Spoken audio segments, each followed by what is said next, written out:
Hi, I'm Timothy Alexander White, your host and master of ceremonies for Festival of Sea 2019. And just a few moments ago, we had the chance to witness the fabulous comedy and the workmanship of this brother that's sitting next to me. You all recognize him, and you know him by name, you know him by face, you know him by his trademark. This is Cedric, the entertainer. Yeah. Good evening, man, and welcome to Festival of Sea. Yes, sir, man. How you doing, man? I've been doing good, man. It's been Good. a couple of years since I've seen you. This is your first cruise on Festival at Sea. Yeah, first time coming out, and so it was great. I mean, I've been trying to, they tried to book me on this a couple of different times, and just scheduling is, you know, summer is always a little tough, but this worked out, man, and this was, you know, a beautiful experience. See so many people of color here, just having a good time, families, friends, couples. It's working out, you know, and they out there having a blast, man. So it's great. We love you here at Festival of Sea, man. We, you know, we've had some great comics in the past, you know, but to get your brand and to get you, man, you've been a host of BET, Comic View, Def Comedy Jam, host of Who Wants to Be a Millionaire. Yeah. You got last year a star on Hollywood's Walk of Fame. Who does that? Yeah, man. OG, you've been in that. You've been in so many barbershop, which you're famous for. Tell me, how did you like that role? It seems like such a natural fit. It was, you know, actually it was very interesting because in that role I was actually they wanted to cast me for a different role in the movie, and I had the idea that I wanted to play the old man. So it threw everybody off, and I told the producers that this is a character that I know very well, and I got a take on him that I think y'all gonna love, and so it was just really dope. And it, you know, again, for us to do, we've done 3 of them, and they did the Beauty Shop movie with Latifah, but it's been 3 actual barbershops, and so you know, it was great. And you know, you end up meeting lifelong friends, Ice Cube and Regina Hall is amazing right now. Everybody's killing it. Anthony Anderson, and so we have a good time in doing those movies. So being an actor, a comedian, and I even heard you sing some tonight. Yeah, a little bit. Okay, what else is there, man? I mean, you know, you've done a lot as far as entertainment goes. Yeah. I mean, producing, direct a little bit. I mean, really producing is where I'm kind of thinking about right now. It's really a great time. You know, starting to be a resurgence for Black Hollywood to show itself, and you can see that in the, you know, in shows, you know, and writers like Issa Rae and Ava DuVernay, and I used to live across the street from Issa Rae. Is that right? Yeah, in Los Angeles. Yeah, she lived right across the street. They would shut the street down from time to time to do one of her films. Okay, see, I mean, little sketches. The first series or the first series. Or the Insecure, not the one. That's the Insecure. The Insecure on HBO. Right across the street from me. Yeah, well, she again amazing, and that's what's going on. So now, like, looking for a new talent, producing and creating shows. That's where I'm at, you know, right now, as well as producing and starting on my new show, The Neighborhood, on CBS. Yeah, I see you got a second season. Yeah, congratulations on that, man. You know, that's can't always be good. mad right there. Yeah. The money and roll the checks up.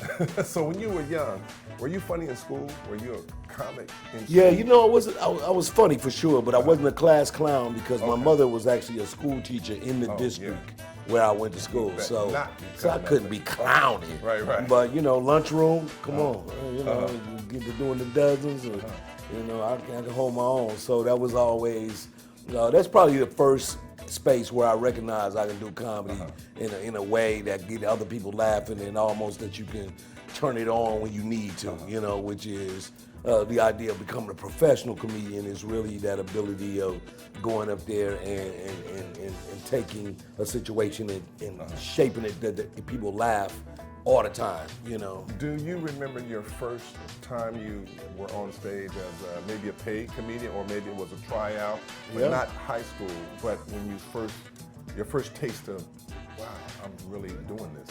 I'm going to get paid. Oh yeah. And I made it up in my. Where was that at? It was a comedy competition in St. Louis, where I'm, you know, originally from, and you know, a guy had signed me up to do comedy, another comedian, and he told me, you can do this. He helped me kind of work on my set, and I went up and I did it. The first time I ever did comedy, I won $500, man. It was like a thing, and that's when you realize, like, I like this. I mean, that was one Wednesday. I was had to work all week to get $500. You know what I mean? Right. So you know, that was good, and it was just definitely one of those moments where I became inspired and realized that I had something else that I wanted to really do in life, even though I graduated and was working and had a good job and all those things that, you know, your parents want for you. But this was something that I had in my heart that was like, yo, I see a different life for me, so I'm just gonna go for it. So I gotta ask you this question. Who were some of the comedians that inspired you that you listened to when you were growing up?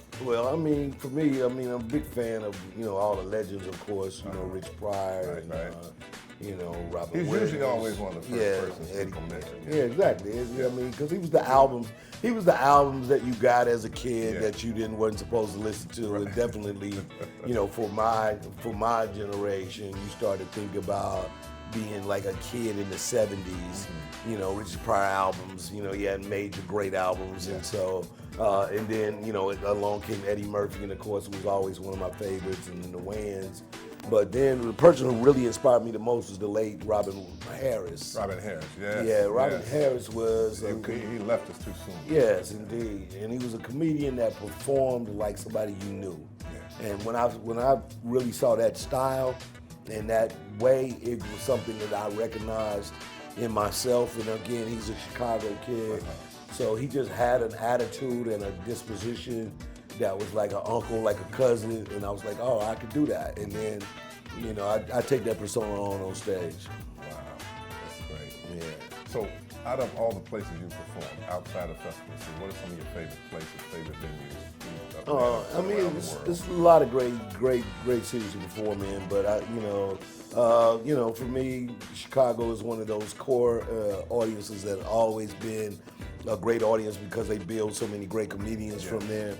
And so it's always been the kind of place where you can go and know that the audience is going to be smart and receptive and flow with you.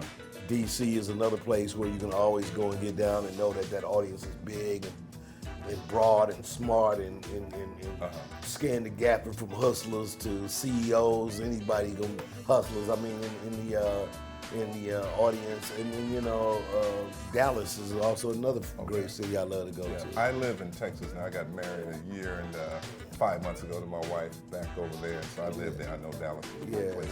You looked and she wasn't there no more. So you did get a little shook. Hiding right there. She in the car. Okay, we got a little shook for a second. If you weren't doing comedy, what would you be doing? I don't know. I mean, I always had an entrepreneurial spirit. I feel like, you know, at some point in time, I would have just embarked upon, you know, trying to do some kind of business. I used to be, I'd sell shades at the swap meet and anything that we could do to get a hustle on, man. Right. So, you know, but, you know, again, I got a college degree, so, you know, there's no telling I could have stayed and rocked the corporate life, but, you know, I went to school to be a news broadcaster, so I think probably eventually I would have tried to just go back towards that, because I actually had gotten a job when I graduated as a CBS affiliate to be, you know, more like a fun news, like when this was in the days when Access Hollywood and those kind of shows were starting to make a name for themselves, where it was more entertainment, fun news, and every local station would have something like that, go out and grab the fun story, and I got hired for that, but never actually got a chance to go to work. The company lost a big contract before I even got the chance to go to work, man. They got hired and let go in 3 weeks. Okay. So I know you got to get ready for another show. I just got 1 or 2 more questions. One of the questions is, what kind of advice would you give to the young up-and-coming comedians, for, like, being in this business? I mean, you know, the thing is that we live in a very transitional world right now, where the opportunity to get seen and to draw an audience to you exists really right here on your phone. So the key thing is for, you know, kids and young people, young comedians, to work on having an authentic voice.